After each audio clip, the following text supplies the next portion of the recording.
confirm lapho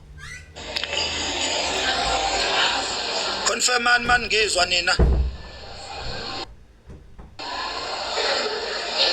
okay bathi right network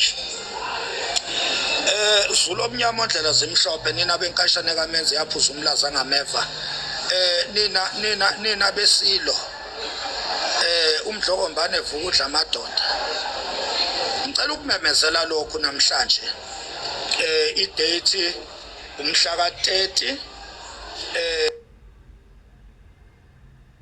March 2025 usuku yisonto Sunday ngicela ukumemezela lokhu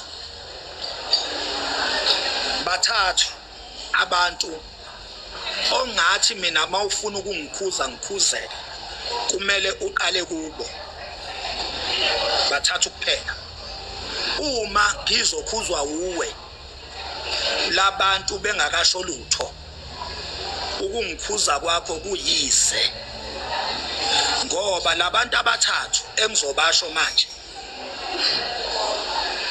bakhulu kimi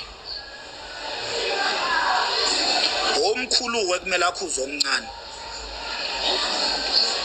abantu engiba admire abantu engibahloniphe ezingeni angisho ukuthi abanye ngibahloniphi kodwa yahlukana amazinga ohlonipha kuwo abantu ngokwegaba zabo labantu abathathu engizobabala la ukubahlonipha kwami kudlulele bathathu so umuntu oqala one right mina yokungikhuza okay before ngibabale bobathathu ake ngiqale ngisho ukuthi ngidiliza abantu ukhuzani ungose indlamlenze phansi eMandaba ngicela ukumwithdrawa kubantu abangakwazi ukungikhuza ngikhuzeke ukhuzani ungose indlamlenze inkosi yomaskandi ngicela ukumkhipha kubantu kusukela namhlanje kuya phambili ngicela ukumkhipha ukhuzani indlamlenze mfoka Mpungose inkosi yomaskandi into eshaya umculo onenkosi phakathi ngicela ukumkhipha kubantu abazokwazi ukungilawula bangikhuze ngikhuzeke ngicela ukumkhipha ukhuzani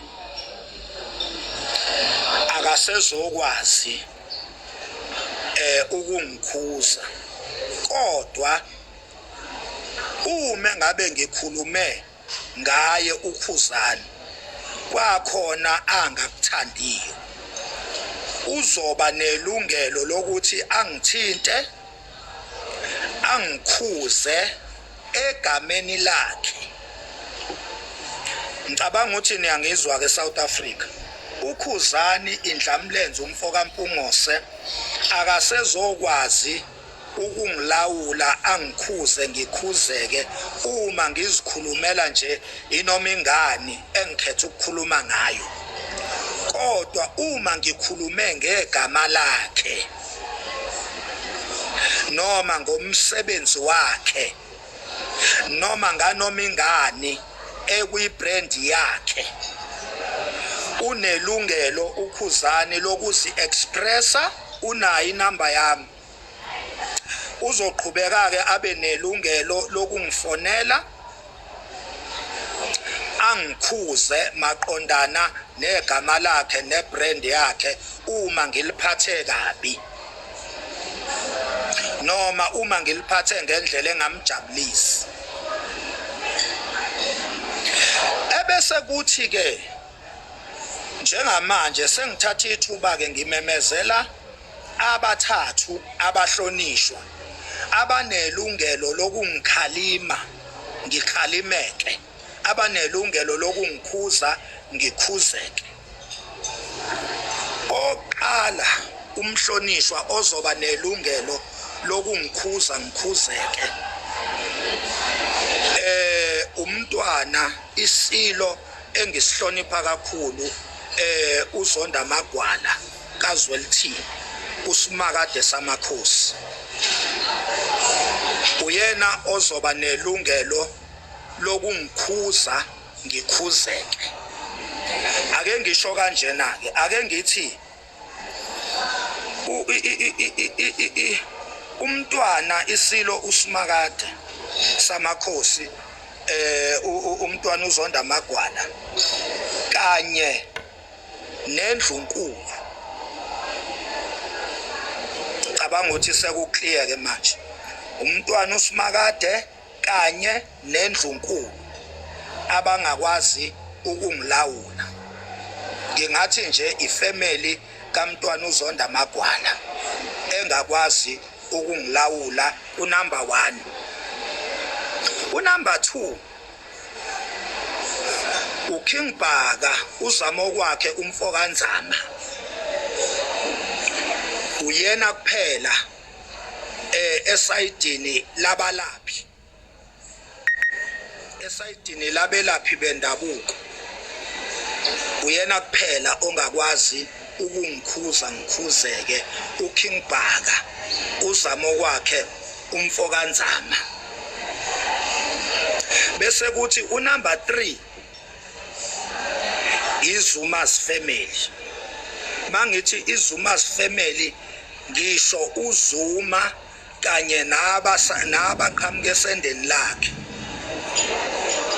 ngisho umsholozi uGedle Ehlekisa uZuma kanye namadodana akhe. Ibona-ke abantu mina abazokwazi ukungikhuza ngikhuzeke, abantu abazokwazi ukungikhalima uma ngabe nginamaphutha ngirongi. Ngaphandle kwalabantu abathathu, noma ngingasuka uJesu esihogweni la ehleli khona athi uzokhuza mina, uyokubona kwabona uSawuli evele eDamaseko, angeke ngikhuzwe nombani. Okunye-ke ekumele nikwazi iZulu ukuthi labahlonishwa abathathu engibabalayo, umntwana isilo uZonda Magwala kaZwelithini, kube uKing Bhaka, ebese kuba umsholozi ubaba uJacob Zuma and his sons. Kulabantu abathathu engibabalayo, uma ngabe uthinte mina, ibona abantu ekulindelekile ukuthi ba-act, noma ngathi ungithinte kahle noma ngathi ungithinte kabi. Ibona abantu abayosukumela udaba lwami ngendlela abayoplana bona ukuthi balisukumele ngayo. Ungathiwa ke balisukumela ngokuhlangana noma balisukumela ngokwahlukana, kodwa uma ngabe ufuna ukulawula mina, kumele kube ukuthi uthinte lamadoda lawa esengiwabalile amathathu. Akekho ke owesifazane. Ngiyabashonipha abantu besifazane eZulu, ngiyabashonipha kakhulu abantu besifazane. Kwazise ngizalwa uye umuntu wesifazane, ngiphinde futhi ngihlekisane nabantu besifazane, so ngiyabashonipha kakhulu. Kodwa when it comes to ukulawulwa kwami nokukhuzwa kwami, akekho umuntu wesifazane onelungelo lokungilawula nokungikhuza nokungikhalima. Noma imuphi umuntu wesifazane, noma ngathiwa unamapha amandla, uma efuna ukungikhuza kumele aye kulamadoda amathathu esengiwabalile.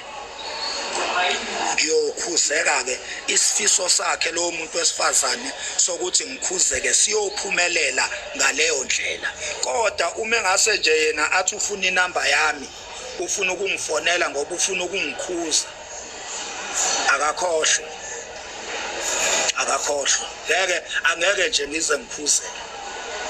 Nani nonke ke nje, nani ke nje nonke uma nithi niza ngomqondo ukuthi nizongikhuza niyangilawula imani kancane kumele nivaye kulamadoda esengiwabalile wona amadoda ayongikhuza ngikhuzeke kunoma yini into enibone ngazathi ngirong kuyo kumele niyopruvela lamadoda uburongi bami niwapruvele ukuthi ngirongi ngalokhu nalokhu nalokhu nabo ubufakazi boburongi bami nipruvele lamadoda esengiwabalile ebese lamadoda esengiwabalile wona ke azobe esengilawula esengikhuza esengishayela umthetho bekuyilokho nje nina besilo ebengizokumemezela ngiyabonga ke bafowethu ukuthi ningilalele angilibonge nje ithuba ngiyabona niya requesta laphana cha angeke ngize nginamukele bakwethu ngibonge kakhulu ukuthi ningilalelile tate thank you uZulu